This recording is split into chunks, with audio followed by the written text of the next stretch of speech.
एक सेलिब्रेशन तो बनता है। नव्या खुश थी क्योंकि तय हो चुकी थी उसकी शादी, लेकिन कोई था जो चाहता था उसकी बर्बादी। ड्रिंक में नशे की दवाई मिलाकर किसी ने उसे बेहोश कराया।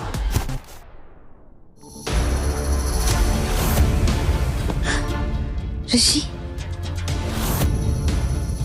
उसे महसूस हुआ कि ऋषि की उंगलियां उसके बालों में घूम रही है। ऋषि, शादी से पहले प्लीज ये सब नहीं। कुछ देर बाद उसकी आंखें पूरी तरह से बंद हो गई और वो कब सो गई उसे पता ही नहीं चला। अगली सुबह नव्या का सर इतना भारी था कि उसकी उठने की हिम्मत नहीं हो रही थी। अगले ही पल फिर से डोरबेल की आवाज आई।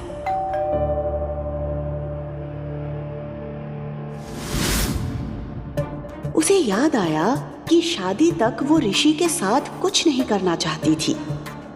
मैं ऋषि के साथ यहाँ? ओह गॉड!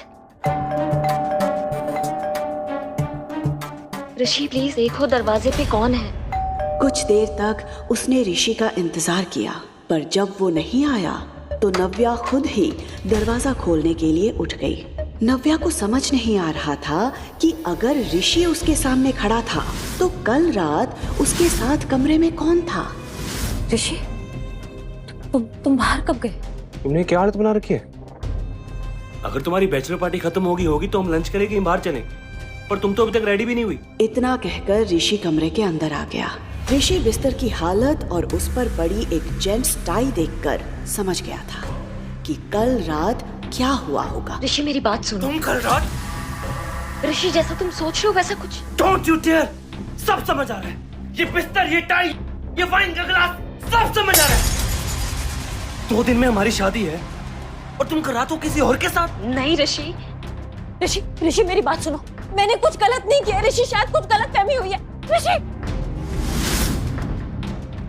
नव्या चिल्लाते हुए नंगे पैर ऋषि के पीछे दौड़ रही थी, लेकिन ऋषि ने उसे एक बार भी पलटकर नहीं देखा। वो सीधे अपनी गाड़ी में बैठकर वहां से निकल गया। उसने तुरंत टैक्सी किया और ऋषि के पीछे चली गई। लेकिन सिन्हा पैराडाइज में उसका स्वागत एक जोरदार थप्पड़ के साथ हुआ। बेशर्म! मुझे शर्म आती है कहते हो कि तुम मेरी बेटी हो। शेखर के ठीक बगल में ऋषि खड़ा था, जिसे देखकर नव्या समझ गई थी कि उसने सब कुछ घर में बता दिया है। पापा, ये जो कुछ भी हुआ ना, इसमें मेरी कोई भी गलती नहीं है। तुम भी अपनी माँ की तरह ही निकली, शेमलेस। अरे पहले उसने शेखर को चैन से नहीं जीने दिया और अब तुमने क्या कमी रह गई थी ऋषि में जो तुम्हें किसी और के पास जाना पड़ा? अरे माँ, कम से कम आप तो बस करिए ना। पापा की तबीयत खराब हो रही है, इनका ध्यान रखिए। पापा। शिखा नव्या की सौतेली माँ थी और कनिका सौतेली बहन। कनिका, तुम तो मेरा यकीन करो, मुझे सच में कुछ भी याद नहीं है कल का। मैं ऋषि, ऋषि तुम तो मुझसे प्यार करते हो ना? तुम तो मुझ पे ट्रस्ट करो प्लीज, प्लीज। ट्रस्ट? ये शब्द तुम्हारे मुंह से अच्छा नहीं लग रहा। जिस लड़की से मैंने प्यार किया था वो तो रातों किसी और की हो गई थी। नहीं ऋषि, प्लीज ट्रस्ट मी। अब बस! तुम्हें जो ठीक लगता था तुमने किया, अब मैं वो करूंगा जो मुझे ठीक लगता है। नव्या के साथ बाकी घरवाले भी ऋषि शेखावत का इशारा समझ गए थे। ऋषि ने तुरंत अपनी उंगली से एंगेजमेंट रिंग उतारी और वहीं सबके सामने जमीन पर फेंक दी। ये रिश्ता मैं अभी के अभी खत्म करता हूँ। I am breaking up with you. आज के बाद अपनी ये मनुष्य शक्ल मुझे मत दिखाना। ऋषि, ऋषि नहीं ऋषि, मैंने खबरदार! खबरदार! जो उसे रोकने की कोशिश भी की तो अब उससे जो कुछ कहूंगा ना मैं कहूंगा, और तुमने जो किया है ना उससे हम सबकी जिंदगी बर्बाद हो गई है। ऋषि, ऋषि बेटा सुनो, प्लीज मेरा यकीन करो, मुझे कुछ ध्यान नहीं आ रहा है। मैं सच में, मुझे लगा कि मैं ऋषि के साथ थी। प्लीज प्लीज मेरा यकीन करो प्लीज।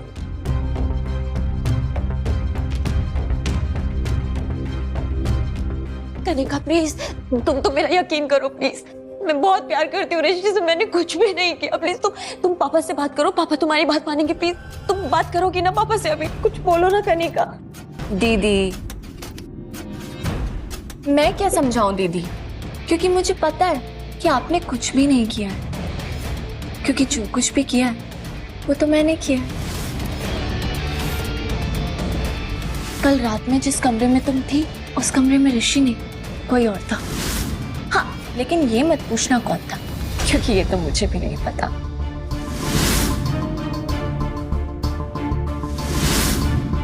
और मैंने ये सब इसलिए किया क्योंकि अगर कोई ऋषि से शादी करेगा तो वो मैं होंगी।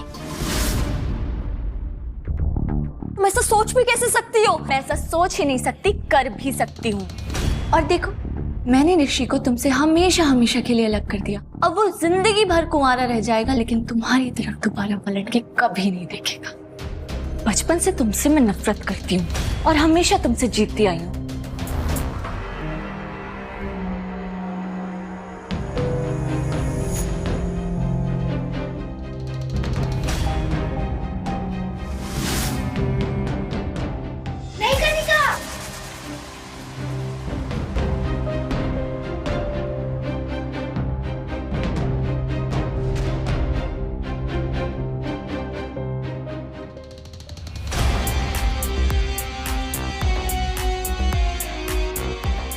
लेकिन इस बार जब ऋषि ने तुम्हें प्रपोज किया तो मुझे ऐसा लगा कि इस बार मैं हार जाऊंगी।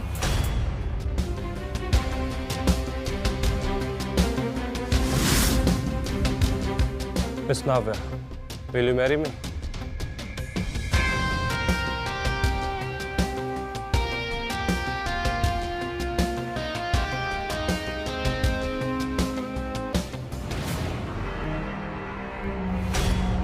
लेकिन देखो, मैं फिर से जीत गई।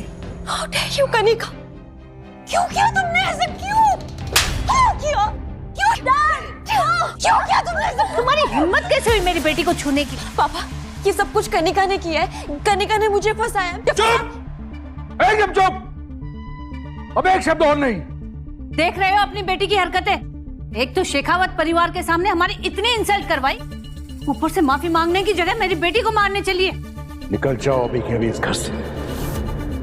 अब सिन्हा परिवार से तुम्हारा कोई रिश्ता नहीं। पापा, और मेरी सिर्फ एक ही बेटी है, कनिका। शिखा, इसे कुछ पैसे दे देना।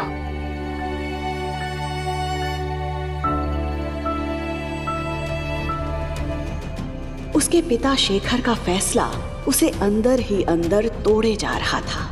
वो समझ चुकी थी कि अब उसे अपने ही घर को छोड़ना पड़ेगा, इसलिए अपना सामान लेकर वो घर से निकल गई। दिल्ली के सबसे बड़े ऑफिस के कैबिन में आहूजा इंडस्ट्रीज का मालिक अविनाश आहूजा अपने असिस्टेंट के साथ बैठा था।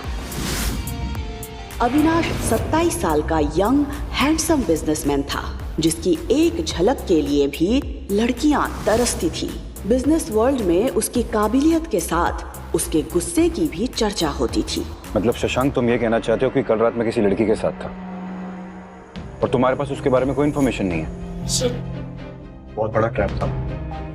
Are you out of your mind, Shashank? Sorry sir, हमने बहुत कोशिश की बट लड़की का चेहरा नहीं दिख पाया। एक्चुअली सीसीटीवी सारे सामने से बंद थे, सिर्फ ये दिखाई दिया कि एक लड़की ने दूसरी लड़की को आपके कमरे में भेजा था। अविनाश सीसीटीवी वीडियो देखकर शॉक्ड था। शशांक, इस होटल के सारे एविडेंस मिटा दो।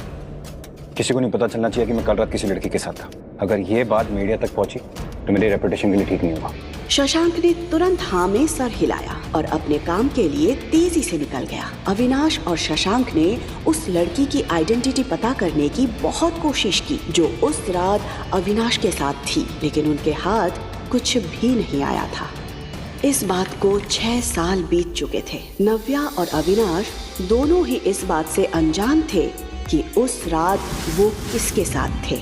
दोनों ही अपनी अपनी जिंदगी में आगे बढ़ चुके थे।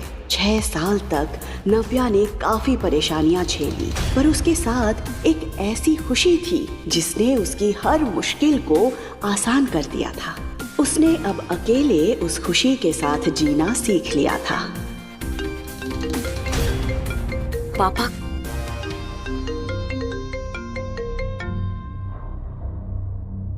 पापा, नव्या, तुम्हें चंडीगढ़ आना है। प्लीज जल्द से जल्द टिकट कराओ। पापा, आप मुझे सच